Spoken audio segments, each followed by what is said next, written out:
Egoera larria da. Guztioi dagokigu lege honen aplikazioaren kontra egitea.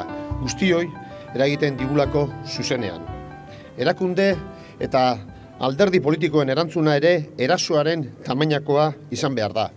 Frenar la aplicación de la ley de racionalización y sostenibilidad de la administración local en Euskal Herria y con ello la destrucción de la estructura del país es una prioridad absoluta para Euskal Herria Bildu porque no contemplamos otro escenario que no sea la no aplicación de la ley de racionalización y sostenibilidad en Araba, Vizcaya, Guipúzcoa y Nafarroa.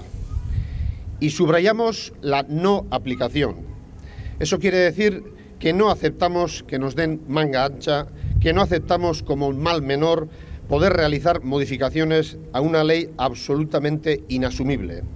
El entramado institucional vasco de los 4 herrialdes lo diseñarán de la A a la Z la ciudadanía vasca y sus representantes.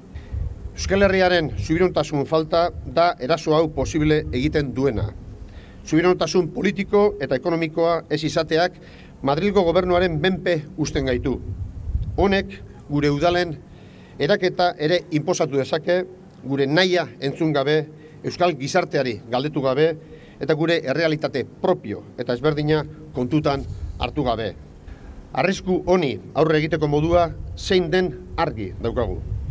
Euskal alderdi politikoek eta erakundeen arteko elkarlana behar dugu.